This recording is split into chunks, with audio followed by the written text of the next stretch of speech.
Assalamualaikum warahmatullahi wabarakatuh. Bismillahirrahmanirrahim.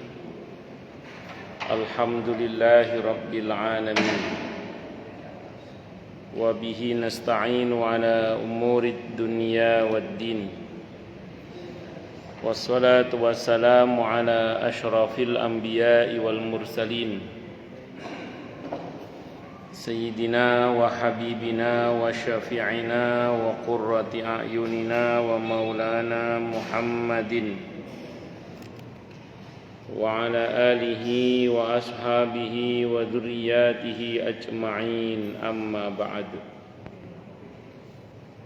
Ashhadu an la ilaha illallah wa ashhadu anna Muhammadar Rasulullah wa ufawwidu amri ilallah.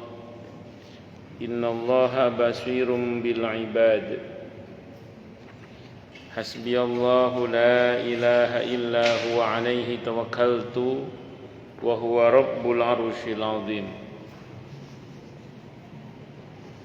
Qala Allah ta'ala fi kitabihil karim hikayatan an nabiyillahi Musa alaihi salam.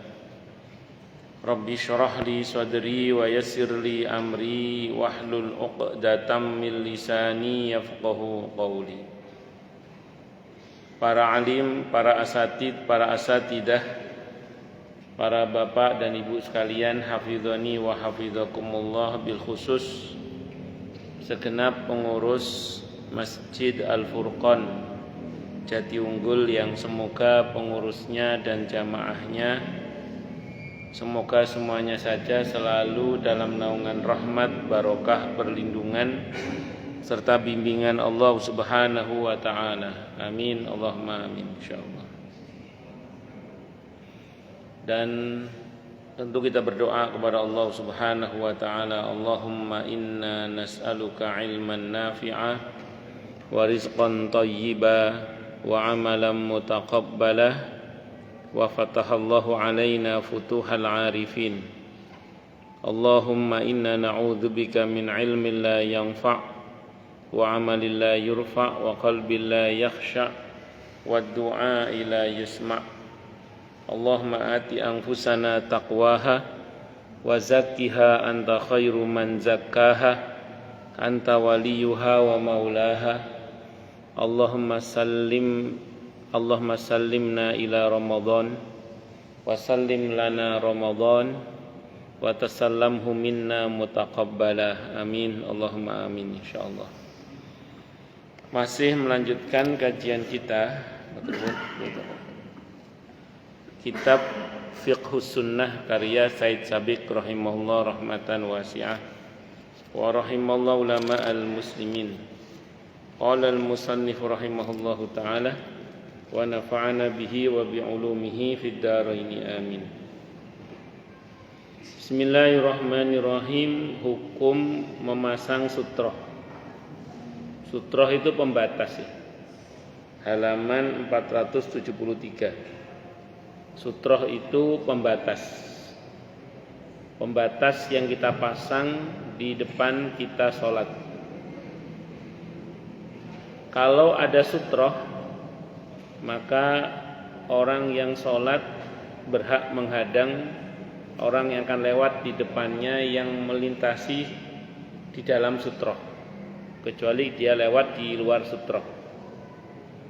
Dan kita yang tahu orang yang sholat pakai sutroh, kita tidak boleh lewat di depannya kecuali yang di setelah sutroh, di luar sutroh. Dan dalam hal ini sutroh itu bisa dalam wujud yang meninggi seperti kayak tadi setas misalnya, atau tiang, atau anak panah, tongkat, atau apapun yang meninggi. Namun bisa juga dalam bentuk tambang yang dipasang, atau dalam bentuk ujung sajadah atau garis. Itu ada pendapat yang mengatakan itu bisa masuk dalam kategori sutroh. Cuman memang yang idealnya dalam bentuk yang meninggi ya, yang kira-kira sejengkal atau berapalah gitu. Itu sutroh itu. Bisa dalam bentuk terserah kayak kursi ini bisa, atau di beberapa masjid dibuatkan sutroh oleh itu kan ada kayak enggak ada ya. Di beberapa masjid ada yang dibuatkan sutroh misalnya. Nah itu pokoknya ada lah yang dibuatkan sutroh biasanya. Ada enggak? Oh ya itu kayak itu. Itu. Enggak. Nah itu boleh enggak apa-apa itu. Silakan saja. Dan ini hukumnya sunnah. Islam amat seharusnya memasang sutroh. Sisi ini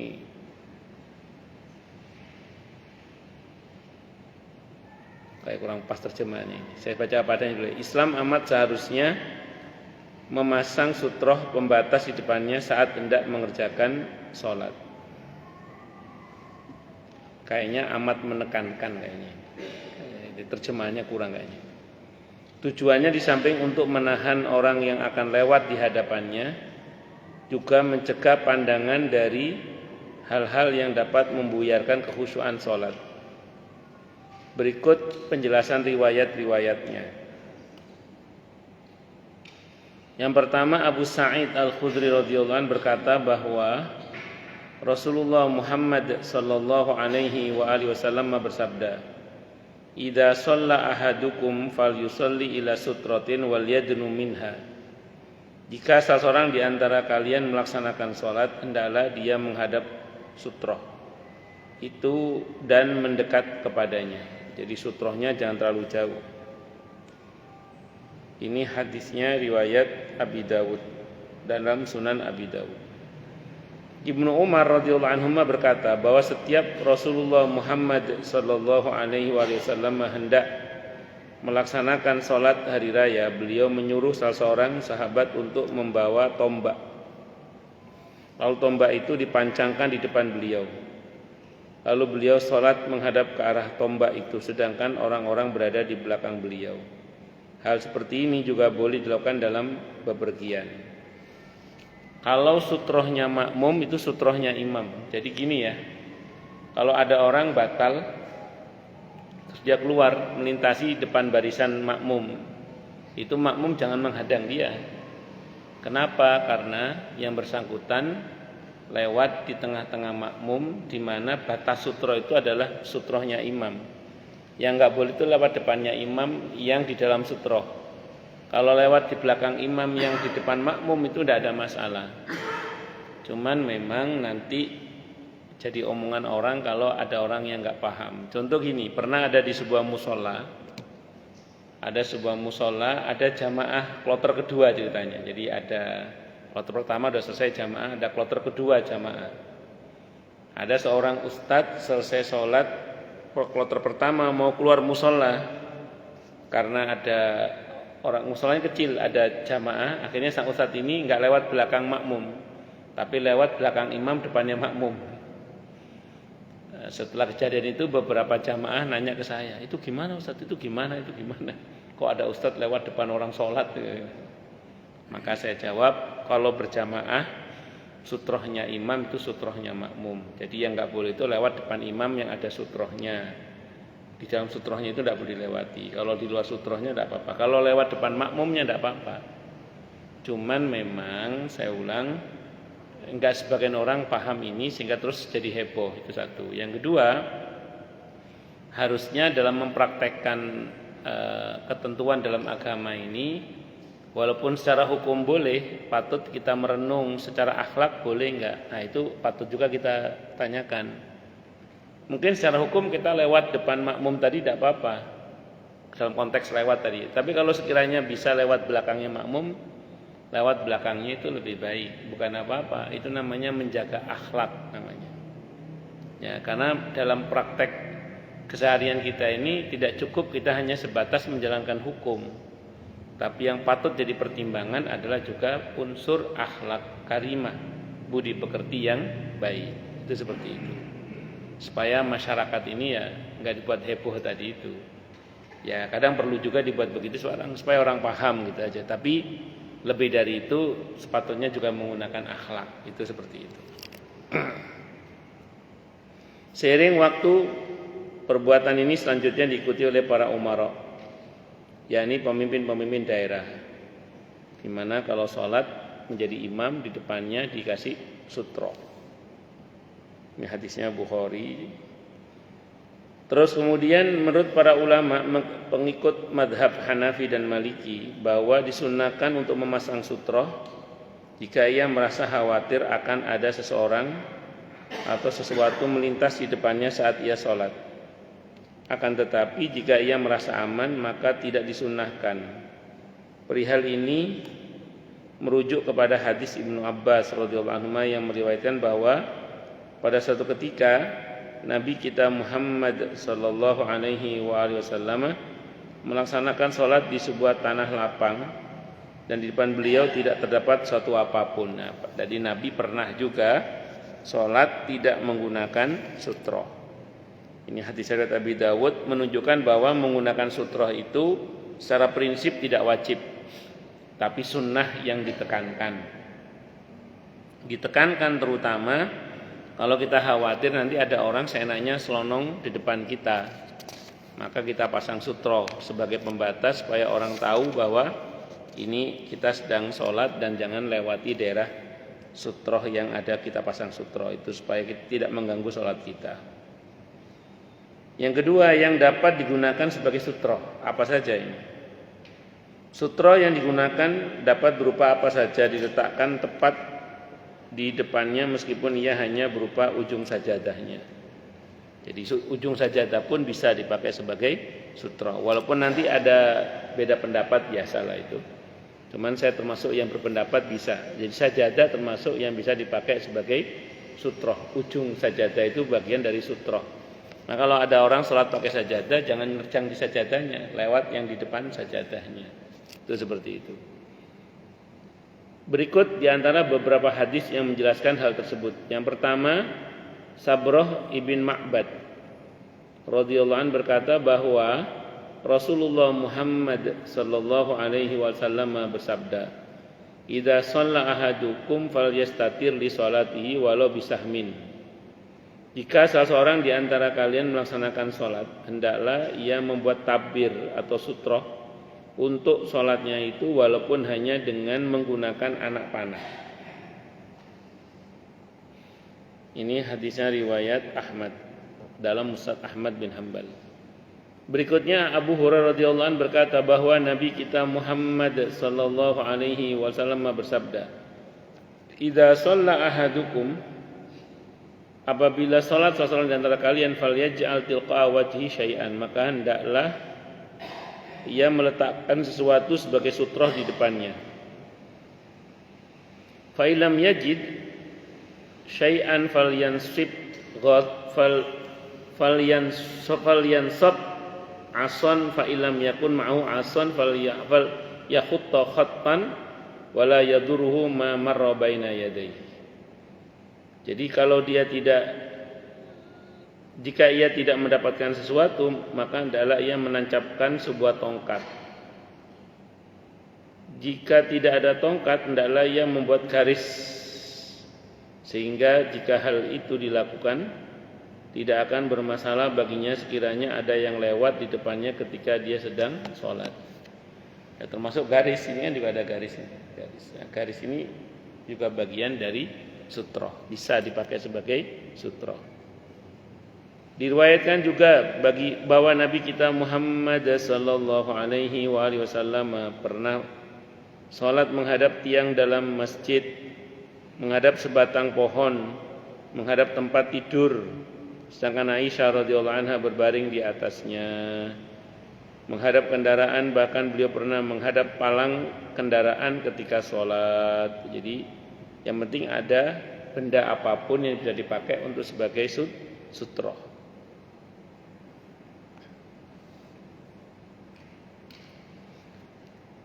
Berikutnya diriwayatkan juga bahwa sudah tadi ya. Tolhah berkata, ketika kami sedang sholat tiba-tiba ada beberapa binatang yang lewat di depan kami. Setelah hal itu disampaikan kepada Nabi Muhammad sallallahu alaihi wasallam, beliau pun bersabda, "Muakharatir rahli takunu baina yaday ahadikum tsumma la yadurruhu ma marra alaihi." hendaklah seseorang dari kalian memasang palang kendaraan tunggangan di depannya ketika sholat, sehingga jika hal itu dilakukan tidak akan bermasalah baginya sekiranya ada yang lewat di depannya ketika ia sedang sholat. Ini hadisnya riwayat Muslim. Jadi saya ulang sekali lagi, kalau kita pasang sutroh, konsekuensi hukumnya kalau ada yang lewat di dalam sutroh itu kita harus menghalangi, termasuk anak kecil, termasuk binatang. Ada kucing mau lewat, kita berhak menghalangi. Ada anak kecil, kita berhak menghalangi. Kalau ada orang mau lewat, kita berhak menghalangi. Tapi kalau kita tidak pasang sutroh, kita tidak punya hak untuk menghalangi orang lewat depan kita, karena kita tidak pasang sutroh. Dan kalau orang pasang sutroh, ada orang lewat di depannya, dosa besar. Yang lewat itu dosa besar. Jadi kalau ada orang pasang sutroh, ada orang lewat di depannya yang ada sutrohnya itu, yang di dalam sutrohnya itu, kalau disengaja ya, itu dosa besar. Kalau perintah Nabi, hadang. Kalau dihadang kok masih ngeyel, kalau di satu hadis dikatakan bunuh saja. Tapi saya belum pernah baca hadis ada sahabat bunuh orang gara-gara itu sih enggak. Cuman itu saking besarnya dosanya mengganggu orang sholat, itu maksudnya itu. Allahu Akbar. Kalau dalam satu riwayat sebutkan oleh para ulama itu, kalau misalnya kita ada orang lewat nih, kita stop ini kan, dia ngeyel, kita stop lagi. Kalau dia ngeyel juga, kita maju, kita tarik dia ke belakang. Jadi dia lewat belakang kita mundur lagi. Itu gitu. Jadi orang itu kita halangi. Kalau masih ngeyel kita halangi. Kalau masih ngeyel juga, jadi kita maju, dia suruh lewat. Baru kita mundur lagi. Itu begitu. Atau ya kalau ngeyel ya biarin lewat. Kenapa? Karena ya dia ngeyel. Pernah terjadi pada Nabi, pernah. Jadi ada binatang mau lewat, Nabi halangi, mundur. Anak kecil mau lewat, mundur. Ada seorang perempuan mau lewat, Nabi halangi, ngeyel. Kata beliau, dasar. Ya, begitulah. Jadi aukamakal, jadi itu membenarkan kita untuk menghalangi orang yang tidak lewat. Tapi kalau kita nggak pasang sutroh, kita nggak berhak menghalangi orang yang lewat depan kita. Sutroh imam adalah sutroh makmum ini tadi ya. Jadi kalau makmum ada orang lewat depan kita, kita sebagai makmum jangan dihalangi karena sutroh kita yang imam. Yang nggak boleh lewat depannya imam yang ada sutrohnya, di dalam sutrohnya itu. Kalau di belakang imam, depan makmum lewat tidak apa-apa. Kayak contoh tadi ada orang batal, dia melangkah melintasi barisan-barisan itu tidak apa-apa. Jadi jangan dihalangi. Sutroh imam adalah sutroh makmum. Selain untuk tabir dirinya, sutroh imam juga untuk makmum yang ada di belakangnya. Hal ini dijelaskan dalam dua hadis berikut. Yang pertama dari Amr bin Shu'aib radhiyallahu anhu dari ayahnya, dari kakeknya radhiyallahu anhum, dia berkata, kami turun bersama Rasulullah Muhammad sallallahu alaihi wasallam dari jalanan tinggi Adakhir, dan waktu salat pun tiba. Beliau lalu salat dengan menghadap sebuah dinding yang beliau jadikan sebagai tabir dengan menghadap kiblat, sedangkan kami mengikuti di belakang beliau. Tiba-tiba datang seekor anak kambing hendak lewat di depan beliau. Beliau lalu mendorong anak kambing itu hingga perutnya hampir menempel di dinding. Maksudnya betul-betul cegah, tidak boleh lewat. Hingga akhirnya anak kambing itu berjalan lewat di belakang dinding. Jadi harus tidak boleh melintasi, boleh dihalangi sampai segitunya, boleh dihalanginya gitu maksudnya, sampai segitunya boleh dihalanginya. Nah ini riwayat dalam kitab Fathur Rabbani, Abu Dawud dan seterusnya itu ada riwayat. Berikutnya Ibnu Abbas radhiyallahu anhu berkata, aku datang sambil menaiki seekor keledai. Saat itu aku sudah mendekati atau mencapai usia baligh. Ketika itu Nabi Muhammad sallallahu alaihi wasallam sedang sholat bersama orang-orang kaum muslimin di Mina. Aku lewat di depan sebagian soft. Sedangkan keledai aku biarkan mencari makanan. Aku pun terus masuk ke dalam soft. Apa yang kulakukan tidak mendapat teguran dari siapapun. Jadi melintasi di antara soft makmum itu tidak dihalang-halangi oleh para sahabat di masa Nabi kita Muhammad sallallahu alaihi wasallam saat beliau sholat di Mina.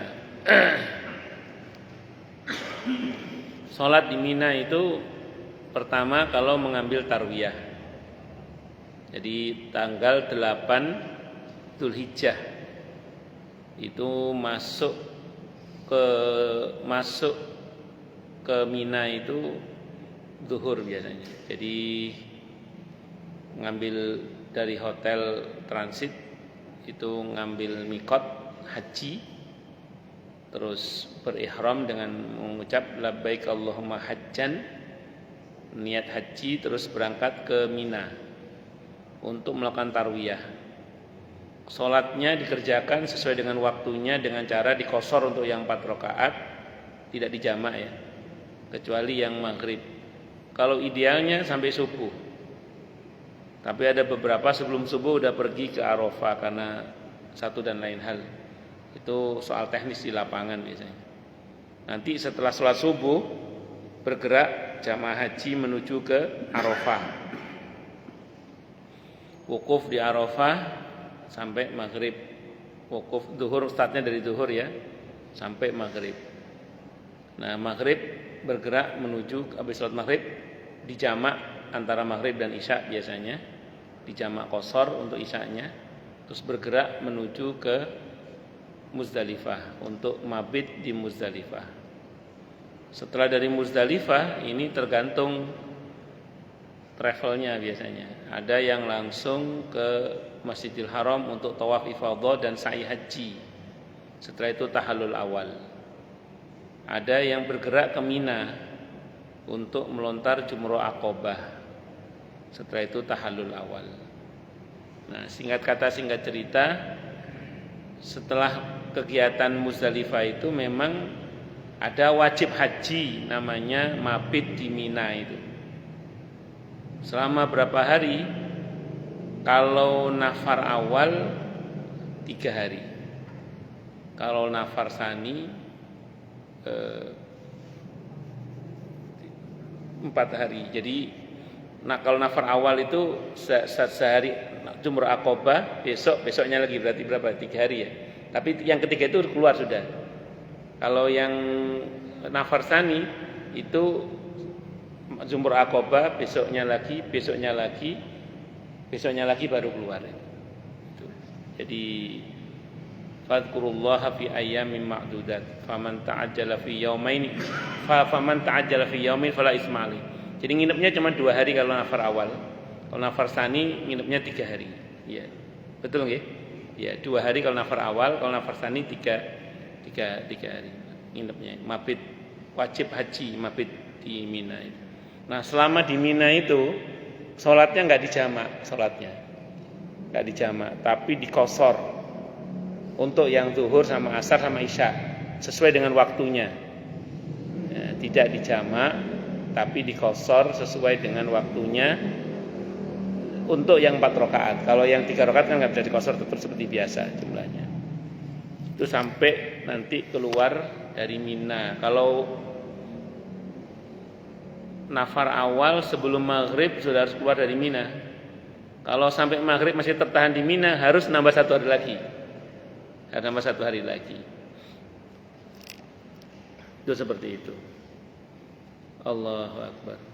Kalau enggak mabit di Mina boleh enggak Ustaz? Boleh, tapi bayar dam.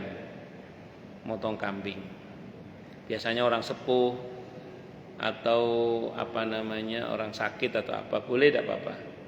Dan melontar jumrohnya bisa diwakilkan. Kalau melontar jumrohnya bisa diwakilkan. Itu seperti itu. Nah, itu Nabi pernah sholat di Mina itu dengan cara seperti itu tadi. Dan yang penting sutroh imamnya itu seperti itu. Hadis ini menunjukkan bahwa berjalan di depan para makmum itu hukumnya boleh. Sebab sutroh itu hanya disyariatkan kepada imam atau orang yang sholat sendirian gitu. Jadi syariat sutra itu untuk orang yang menjadi imam atau untuk orang yang sholat sendirian. Kalau menjadi makmum, tidak usah pasang sutroh karena sutrohnya imam itu sutrohnya makmum. Disunahkan mendekat ke arah sutroh, jadi jangan terlalu jauh juga.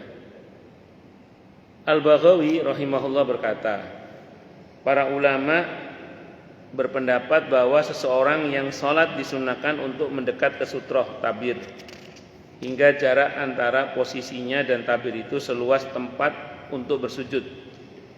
Demikian juga halnya jarak antara soft-soft. Dalam hadis yang lalu disebutkan hendaklah ia mendekat ke sutroh atau tabir itu. Berikut hadis-hadis yang mendukung hal tersebut. Pertama, Bilal berkata bahwa suatu ketika Nabi kita Muhammad sallallahu alaihi wasallam salat sedangkan jarak antara tempat berdirinya dan dinding hanya sekira-kira 3 hasta. 3 hasta ini hadis Bukhari ya.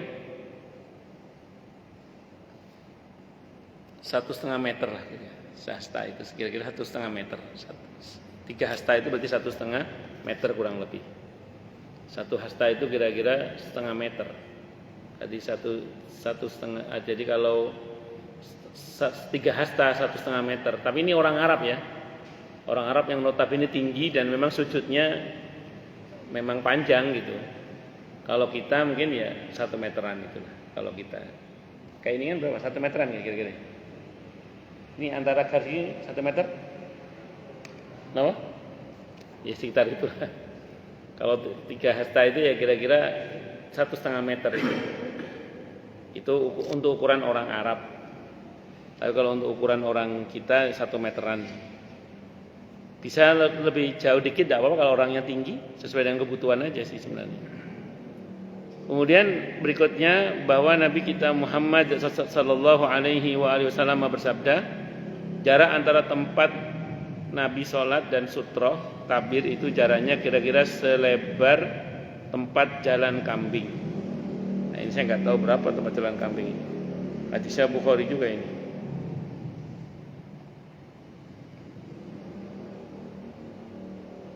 Nggak tahu saya.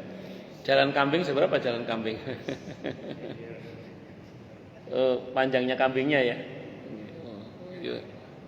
Ya wallahu a'lam, saya nggak tahu ini. Pokoknya sekiranya cukup untuk sujud lah. Itu seperti itu. Ya kalau kita kira-kira semeter itu. Kalau orang Arab ya tadi benar 1,5 meter itu kurang lebih segitu. Hukum melewati orang sholat yang memakai sutroh. Telah kita dapati hadis-hadis yang menjelaskan haram berjalan di depan orang yang sedang sholat dan haram juga melewati sutrohnya karena perbuatan itu dianggap sebagai dosa besar. Lewat di depan orang sholat dengan sengaja padahal dia pasang sutroh ya, itu hukumnya itu berdosa dengan dosa besar. Jadi haram, dosanya dosa besar. Kecuali dia tidak pasang sutroh. Kalau dia tidak pasang sutroh tidak apa-apa. Kalau dia pasang sutroh maka kita harus lewat di luar sutroh. Tidak boleh nerjang di antara sutroh karena itu bisa dosa besar. Walaupun nanti ada pengecualian ya. Kecuali yang bersangkutan sholatnya di tengah jalan. Di pintu keluar masuk masjid dia sholat di situ. Padahal itu tempat lalu lalang orang. Nah, itu bukan salah yang lewat, salah yang sholat itu. Kenapa dia ambil posisi di tempat keluar masuknya orang? Itu kalau di fikih yang saya baca, walaupun nanti ada beda pendapat, cuman saya lebih condong pada pendapat yang mengatakan bahwa ya tidak apa-apa kita terjang karena dia sholat di tempat keluar masuknya orang, gitu. Walaupun dia pakai sutroh. Nah, walaupun nanti ada beda pendapat, tapi pendapat yang saya pilih yang itu aja. Karena dia dianggap tidak pada tempatnya sholat yang dimana itu adalah tempat dimana orang keluar masuk biasanya. Makanya orang kalau sholat ambil di daerah pintu pasti begitu selesai jamaah bubar kadang sedikit banyak pasti dilalui orang berkali-kali itu. Alhamdulillah. Berikut ini beberapa hadis yang menjelaskan tentang masalah ini. Yang pertama Bishr ibn Sa'id berkata kepada Zaid ibn Khalid, berkata bahwa Zaid ibn Khalid mengutusnya kepada Abu Juhaim untuk menanyakan tentang sesuatu yang telah ia dengar dari Rasulullah Muhammad sallallahu alaihi wasallam mengenai hukum lewat di depan orang yang sedang sholat. Abu Juhaim berkata bahwa Rasulullah Muhammad sallallahu alaihi wasallam bersabda, "Lau ya'lamul maru baina yadayil musalli madza alaihi lakana ay yaqifa arba'ina khairan lahu min ay yamurra baina yadayhi." Andaikan orang yang akan lewat di depan orang yang sedang sholat itu mengetahui madza alaihi, apa dosa yang akan dia tanggung, lakana ayyaqifa arba'ina, maka dia pasti akan memilih untuk berhenti, tidak lanjut menerjang orang yang sholat itu walaupun sebanyak 40. 40 apa enggak terangkan, apakah 40 tahun, apakah 40 bulan. Khairan itu lebih baik. Lakana ayyaqifa arba'ina khairan lahu. Saya baginya itu berdiri 40 apa enggak terangkan. Itu lebih baik baginya daripada min ayyamurra baina yadayhi, daripada dia menerjang di depan orang yang sholat menggunakan sutra itu. Jadi menunggu itu lebih baik. Itu enggak disebutkan berapa 40 hari, 40 tahun apa 40 bulan, tidak diterangkan. Kalau kata Abu Nasr mengatakan dari Bishr, aku tidak mengetahui entah 40 hari ya, tapi intinya satu sih sebenarnya, bahwa sabar menunggu sampai orang itu selesai sholat itu lebih utama daripada kalau kita menerjangnya itu, karena saking besarnya dosanya itu. Yazid bin Khalid radhiyallahu anhu berkata bahwa Rasulullah Muhammad sallallahu alaihi wasallam bersabda, "Lau ya'lamul marru baina yadayil musalli madza alaihi kana la ayyaquma arba'ina kharifan khairan lahu min ayyamurra baina yadayhi." Sekiranya seorang mengetahui betapa besar dosa yang akan ditanggungnya disebabkan berjalan di depan orang yang sedang sholat, ia lebih memilih untuk berdiri menunggunya sampai 40 musim daripada lewat di depannya, saking besarnya dosanya itu. Saya ulang, kalau di fikih kecuali kalau dia sholat di tempat pintu keluar masuk, itu tidak apa-apa diterjang itu, karena yang salah yang sholat. Ibnu Qayyim al-Jauziyah rahimahullah berkata, menurut Ibnu Hibban dan yang lainnya, hukum haram yang disebutkan di dalam hadis itu bila orang yang sholat itu di depannya menggunakan tabir. Adapun jika tidak memakai tabir, tidaklah haram lewat di depannya, tidak apa-apa kita terjang. Dalam hal ini alasan Ibnu Hibban itu didasarkan kepada sebuah hadis yang diriwayatkan di dalam kitab sahihnya dari Al-Muttalib ibn Abi Wada'ah. Dia berkata, aku melihat Nabi Muhammad sallallahu alaihi wasallam setelah selesai tawaf, beliau berjalan melalui tempat tawaf kemudian sholat 2 rakaat. Sedangkan di antara beliau dan orang-orang yang tawaf itu tidak ada tabir apapun. Orang lewat depan Nabi tawaf, Nabi tidak melarang karena Nabi tidak pasang tabir, tidak pasang sutroh tadi itu. Ini hadisnya dalam kitab Mawarid Az-Zahm, Mawariduz Zahm. Selanjutnya Ibnu Hatim berkata, hadis ini menjelaskan bahwa lewat di depan orang yang sholatnya tidak memakai tabir itu hukumnya boleh. Jadi terpikulnya dosa bagi orang yang lewat di depan orang yang sholat itu hanyalah jika orang sholat itu menggunakan tabir. Jangan jika tidak menggunakan maka tidak apa-apa. Ini fikih itu gitu ya, fikih itu. Jadi hukum haram itu karena ada sebabnya. Kalau nggak ada sebabnya ya berarti tidak berlaku hukum haram. Itu namanya ilat, namanya alasan hukum. Maka hukum itu beredar sesuai dengan ilatnya, ada atau tidak adanya ilat. Sambil contoh gini misalnya, panjenengan makan, dalam konteks makan yang Nabi contohkan itu kan pakai 3 jari, ya, pakai 3 jari. Karena yang Nabi makan itu apa? Kurma, roti kering, kan ngoten nggih. Kurma, roti kering gitu. Nah, kalau jenengan makan mie ayam yang ada kuahnya, soto atau rawon ada kuahnya, apa mau pakai 3 jari ini? Ya enggak, akhirnya pakai sendok, pakai garpu. Boleh enggak? Boleh. Yang penting masuk tangan kanan. Karena tekanannya itu yang penting masuk tangan kanan, jangan tangan kiri gitu. Bisa dipahami ya? Makan pakai sumpit juga boleh. Yang penting masuk ke mulut tangan kanan. Itu jangan rubah itu. Karena itu yang pokok itu di situ itu.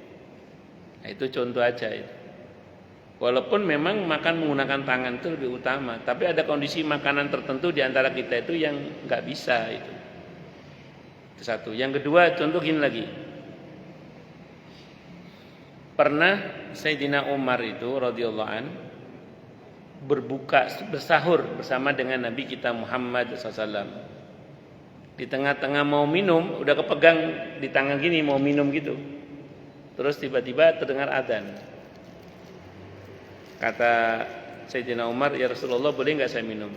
Silahkan. Terus beliau bersabda, barang siapa yang bersahur dan dia mendengar adzan karena belum selesai sahurnya, maka hendaklah dia segera menyelesaikan yang ada di tangannya. Nah, dulu orang Arab yang di tangannya kan mungkin kurma ya, langsung selesai. Lah kalau kita di tangan kita sepiring ya. Paham nggak mboten? Tengkleng, tongseng, rames, nasi padang, itu nggak cukup semenit 2 menit itu, bisa habis waktu subuh itu. Nah, maka kalau model kayak kita ya jangan yang di tangan, yang di mulut itu selesaikan segera minum sudah. Nah, tapi itu ada hadis itu ada yang mengatakan itu adzan pertama itu, imsak kalau bahasa kita sekarang, bukan adzan pas subuh. Kalau pas subuh perintah Nabi suruh berhenti, jangan diteruskan. Itu seperti itu. Tapi kalau kita mau ngaji ilmu falak ini ya, ini pemahaman yang saya pahami dari ilmu falak yang saya pahami. Jadi ketetapan waktu subuh yang ada itu ditetapkan waktu subuh yang asli itu kurang 2 menit tata. Ini kesepakatan internasional. Jadi kalau hari ini misalnya subuh jam 4.32 misalnya gitu ya, maka waktu subuh aslinya jam 4.34 aslinya. Kalau sekarang kan subuh jam 4.32 misalnya gitu ya, berarti waktu subuh itu aslinya jam 4.34 aslinya. Jadi kalau memang adzannya subuh itu tepat waktu, dengan dengar adzan subuh, sahur belum minum, segera minum 1 gelas, tidak ada masalah insyaallah. Karena itu masih belum masuk waktu subuh. Asal subuhnya tepat waktu. Bukan muadzin yang ngantuk-ngantuk terus telat adzannya, bukan. Yang betul-betul biasanya adzan di radio atau di televisi yang siaran langsung biasanya gitu. Itu tepat waktu biasanya. Tapi kalau yang terlambat ya jangan dijadikan acuan. Maka dibuatlah waktu pengaman itu untuk subuh, ada adzan 2 kali di masa Nabi kita Muhammad sallallahu alaihi wasallam. Untuk orang Asia dibuat namanya waktu imsak. Waktu imsak ini maksud bukan waktunya puasa, bukan, itu hanya semacam pengingat saja. Tapi kita masih boleh makan dan minum, masih boleh, cuma suruh wis antisipasi waktu aja sebenarnya. Itu seperti itu. Dan di waktu-waktu sahur itu ada keberkahan-keberkahan. Maka Nabi menekankan agar tetap bersahur walaupun hanya dengan seteguk air. Allah. Abu Hatim juga menjelaskan telah jelas keterangan bahwa sholat yang dilakukan Nabi itu namanya memahami ilat ya, memahami alasan hukum. Jadi jangan apa yang di masa Nabi itu langsung kita praktekkan begitu aja, tidak memahami alasan hukumnya. Nah, karena semua ada konteksnya gitu. Semua ada. Kayak satu lagi deh misalnya. Pernah ada orang misalnya habis makan itu dijilati jarinya. Jilatinya gini. jilatinya 5 jari. Saya bilang kalau mau praktek menjilati jari ala Nabi itu ya dibaca lengkap hadisnya gitu loh, saya bilang. Karena Nabi itu 3 jari. Jadi kalau menjilati itu gini, kok gini, saman gilani itu saya bilang. Itu satu dulu. Yang kedua, menjilati piring. Itu saya pernah tahu orang menjilati piring itu begini. Nabi itu diantara yang beliau makan, sependek yang saya pahami ya. Ini pentingnya memahami secara utuh. Di antara yang beliau makan itu diantaranya makanan yang berkuah. Berkuah itu bisa susu, bisa sup atau apapun. Pernah Nabi makan yang berkuah itu pernah. Kan diantara ciri khas makannya Nabi apa? Tidak menyisakan. Itu ciri khas makannya Nabi. Nah kadang kuah yang diminum itu di ujung piringnya kan kadang ada serpihan-serpihan yang masih tersisa gitu loh. Nah itu dicilat-cilat gitu. Kayak kalau kita nguyup apa gitu terus ada ujung itu kan ada serpihan itu dicilat gitu. Jadi bukan buku kadangnya. Yang saya pahami sih gitu yang saya pahami. Nah, itu namanya harus paham konteks namanya. Bisa dipahami nggih? Nah, itu seperti itu. Lanjut. Abu Hatim menjelaskan, telah jelas keterangan bahwa sholat yang dilakukan Nabi itu SAW tidak memakai tabir yang membatasi diri beliau dengan orang-orang yang sedang tawaf. Karena orang kalau selesai tawaf 7 putaran itu disunahkan minggir tepatnya di belakang makom Ibrahim sebenarnya. Kalau sekarang belakang makom Ibrahim penuh. Iya penuh. Seringnya penuh seringnya. Ya udah yang penting kita sholat 2 rakaat selesai tawaf. Selesai sholat menuju ke tempat sa'i kalau yang umroh ya. Nah, sebelum menuju ke tempat sa'i itu biasanya minum air zam-zam dulu. Airnya jangan dihabisin, sebagian disiramkan di kepala. Ada yang mengatakan itu hanya ketika Nabi tawaf ifadhah. Tapi ada yang ulama yang mengatakan enggak, itu berlaku untuk semua tawaf. Itu seperti itu. Lanjut. Dan air zam-zam yang Nabi minum itu saat itu beliau sambil berdiri minumnya. Keterangan itu sejalan dengan hadis Muttalib yang meriwayatkan aku melihat Nabi kita Muhammad sallallahu alaihi wasallam di dekat rukun Aswad. Sedangkan orang-orang baik lelaki ataupun perempuan berjalan di depan beliau, sedangkan antara mereka dan beliau tidak ada sebuah tabir pun. Ini di dalam kitab Az-Zawaid dan seterusnya itu ya. Telah dijelaskan pada kitab Ar-Raudhah oleh Imam Nawawi bahwa apabila seorang sholat dan tidak memakai tabir atau memakai tetapi posisinya jauh dari tabirnya itu, menurut pendapat yang terkuat, orang itu tidak berhak mencegah siapa saja yang lewat di depannya sebab ia tidak mendekat ke sutroh itu. Dalam hal ini tidaklah haram berjalan di depan orang itu, tetapi sebaliknya jangan melakukan hal itu. Jadi walaupun boleh tapi sebaiknya dihindari, jangan lewat di depan orang yang jauh dari sutrohnya. Contoh gini, misalnya sutrohnya meja ini ya misalnya, tapi saya ambil posisinya di sini, jauh banget, nggak sewajarnya ini. Maka orang lewat depan saya boleh. Kenapa? Karena sutrohnya terlalu jauh. Sutra itu sebatas untuk sujud. Tadi kalau untuk ukuran kita orang biasa ini 1 meter lah kira-kira. Kalau Nabi kan 3 hasta. Kira-kira 1,5 meter kira-kira. 1,5 meter itu untuk ukuran orang Arab kebanyakan. Jadi kalau kita ambil posisi di sini nggak dihitung sutra itu. Tapi kalau di sini dihitung sutra. Kenapa? Karena dekat. Wallahu a'lam. Baik, silakan yang mau tanya dulu. Tanya, protes, marah boleh silakan. Mas, monggo Pak Yono.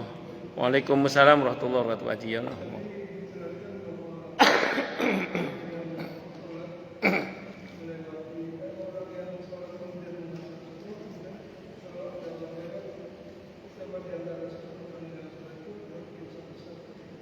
Betul. Iya.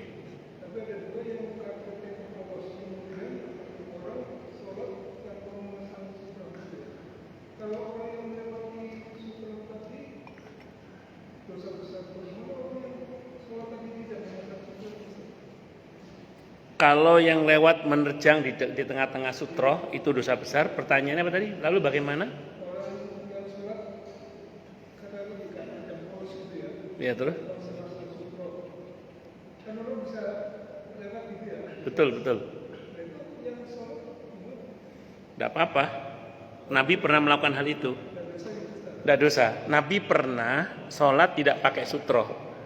Itu sebagai pertanda bahwa sutroh itu tidak wajib, tapi hukumnya adalah sunnah.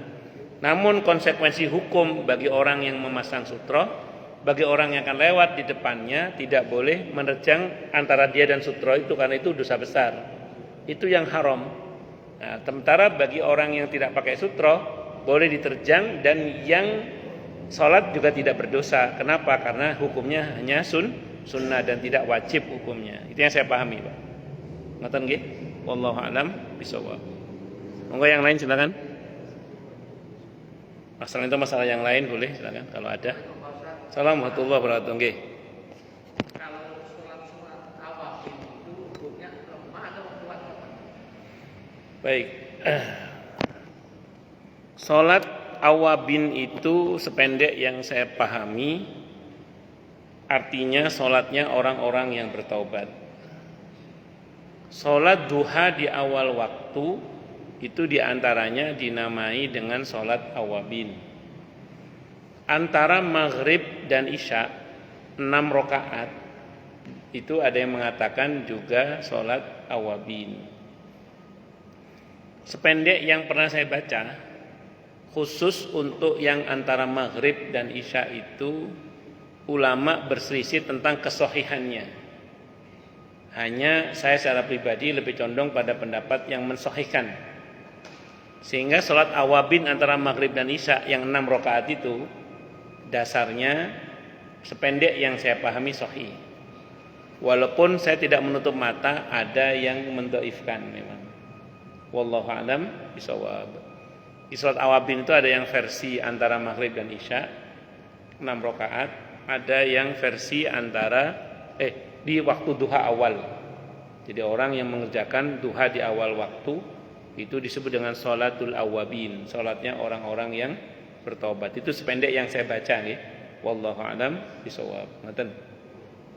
Monggo yang lain silakan.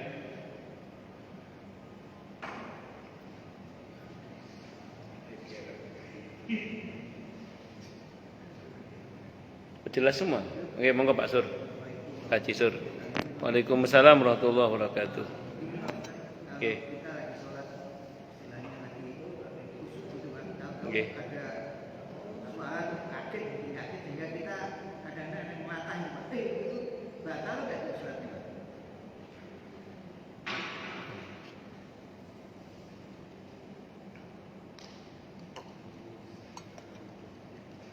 Alhamdulillah.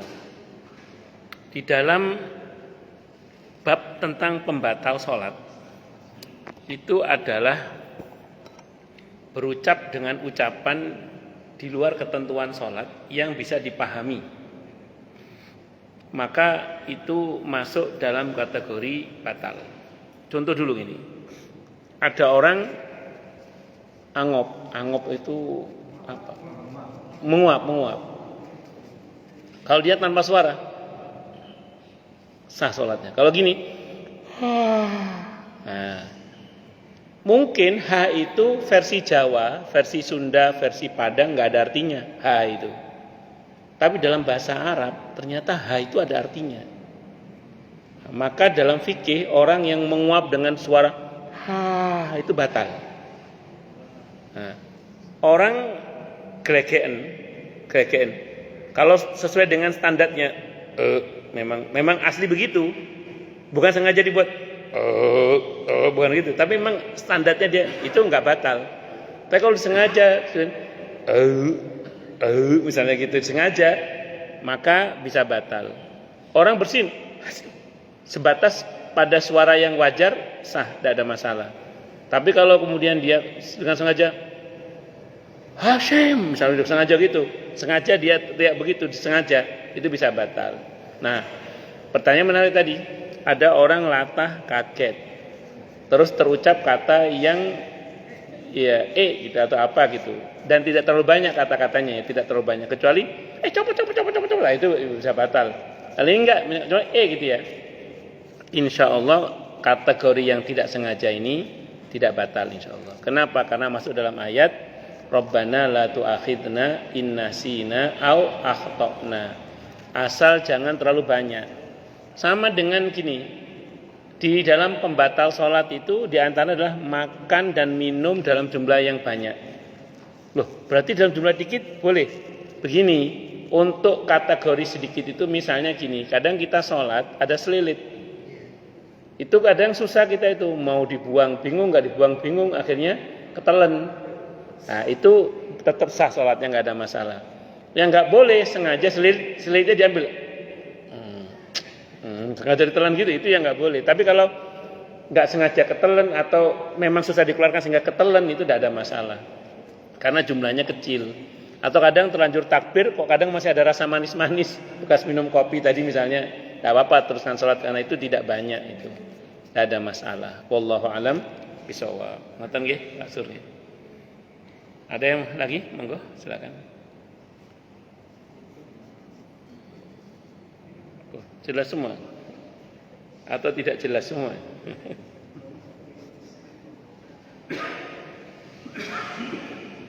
Jelas semua nggih? Ya udah. Oh, ada lagi. Nggih, monggo. Pak Yusisal dulu. Ya, terima kasih Pak. Nggih. Ini kita dalam salat berjamaah. Nggih. Nah, terima kasih. Dalam salat berjamaah Pak Ustaz, ada imam, ada makmum. Nah, pada saat salat yang disahakan berarti malam, seorang imam ya, sesudah membaca surah Al-Fatihah, kemudian membaca ayat. Nah, di sini pertanyaannya Pak Ustaz, ya, apakah kita sebagai makmum membaca surah Al-Fatihah pada saat imam membaca ayat? Nah, ada dua permasalahan di sini Pak Ustaz. Kenapa saya menanyakan? Ya, pada saat imam tidak memberikan jeda waktu antara membaca surat Al-Fatihah dengan membaca ayat, tidak ada jeda waktu. Pada saat itu kita sulit untuk membaca surat Al-Fatihah karena bersamaan dengan imam yang membaca ayat. Nah, ada imam yang memberikan jeda waktu, artinya memberikan peluang kepada jemaah untuk membacakan surat Al-Fatihah. Nah, pertanyaan saya Pak Ustaz, mana yang lebih baik? Ya, apakah kita paksakan membaca surat Al-Fatihah pada saat imam sedang membaca ayat, atau kita tidak membaca sama sekali, namun pada saat imam memberikan jeda, berarti kita berikan peluang untuk surat Al-Fatihah. Nah, ini mana yang lebih baik ya Pak Ustaz? Apakah hal ini bisa membatalkan sholat kita, ya, atau tidak? Terima kasih. Untuk sholat jahriyah, status makmum apakah wajib atau tidak wajib membaca suratul Fatihah? Ibnu Katsir menyebutkan 3 pendapat. Pendapat yang pertama mengatakan tetap wajib baca, karena hadis tentang la sholata liman lam yaqra bi Fatihatil kitab. Tidak sah sholat yang tidak baca Fatihah. Ini berlaku bagi imam dan makmum, sholat sirriyah maupun jahriyah. Ini pendapat mazhab Syafi'i. Nah, namun dalam mazhab Syafi'i, makmum tidak ada kewajiban sampai selesai baca Fatihah. Jadi andaikan misalnya imam baca surah dan surahnya ternyata pendek dan makmum belum selesai Fatihah, imam rukuk boleh ikut rukuk, tidak ada masalah. Ini sependek yang saya pahami yang pertama. Pendapat yang kedua, wajib diam dan mendengarkan. Jadi wajib diam dan mendengarkan. Karena ada hadis yang mengatakan apabila imam sedang membaca maka diam dan dengarkanlah. Ini pendapat yang kedua karena ada sababun nuzul di surah Ali Imran, Al-A'raf ayat 204 kalau saya nggak salah itu ya. Wa idza quri'al Qur'anu fastami'u lahu ansitu la'allakum turhamun. Kata Ibnu Abbas itu ada sababun nuzulnya. Ketika Nabi sedang sholat ada orang baca. Selesai sholat Nabi nanya, siapa tadi yang baca? Saya Rasulullah. Bacaanmu tadi hampir mengganggu saya katanya. Lain kali kalau imam sedang membaca, diam dan dengarkan. Nah, ini pendapat yang kedua. Pendapat yang ketiga mengatakan wajib baca tapi dalam hati saja. Ini riwayat Abu Hurairah radhiyallahu anhu. Tetap wajib baca tapi dalam hati. Nah, kalau ditanya mana yang lebih baik, mana yang lebih kuat, masing-masing dianggap kuat oleh ulamanya masing-masing. Saya tidak punya kapasitas untuk menilai mana yang paling kuat karena masing-masing ulama menilai masing-masing pendapatnya paling kuat menurut hujah masing-masing ulamanya. Saya karena bermadzhab Syafi'i, saya termasuk yang bermadzhab Syafi'i. Saya termasuk yang membaca, walaupun saya membacanya tadi tidak harus sampai selesai ketika misalnya imamnya ternyata surahnya pendek misalnya. Dan andaikan saya lupa tidak membaca pun saya tidak perlu menambah 1 rakaat karena dalam mazhab Syafi'i sendiri ada pendapat yang mengatakan bacaan makmum ditanggung oleh imam. Itu seperti itu. Jadi dalam mazhab Syafi'i pun ada pendapat itu. Ada pendapat yang mengatakan bacaan makmum karena kadang kita lupa baca juga kadang. Karena menikmati bacaannya imam sambil ngelamun juga. Kadang lupa baca itu. Nah, itu kalau sependek yang saya pahami tidak perlu menambah 1 rakaat. Tidak hilang, karena apa? Karena dalam madzhab Syafi'i pun ada pendapat yang mengatakan bahwa bacaan makmum ditanggung oleh imam. Itu seperti itu. Wallahu a'lam bishawab. Gitu Pak nggih. Nggih. Cukup dulu ya. Kita tutup dengan hamdalah. Alhamdulillahirabbil alamin. Semoga kajian kita bisa bermanfaat, mubarakah fid dini wad dunya wal akhirah untuk kita, keluarga kita dan seluruh umat Islam semuanya. Dan mudah-mudahan kita semua dijadikan oleh Allah sebagai orang-orang yang sukses dunia akhirat, selamat dunia akhirat, bahagia dunia akhirat, dan dipermudah setiap urusan kita oleh Allah fid dini wa dunya wal akhirah. Semoga Allah limpahkan hidayah selalu untuk kita. Semoga Allah tingkatkan selalu hidayah untuk kita, dan semoga Allah berikan hidayah untuk siapapun yang melihat kita. Subhanakallahumma bihamdika asyhadu an la ilaha illa anta astaghfiruka wa atubu ilaik. Sallallahu alaihi Muhammad wa ala alihi washabihi wasallam. Saya mohon maaf. Wassalamualaikum warahmatullahi wabarakatuh.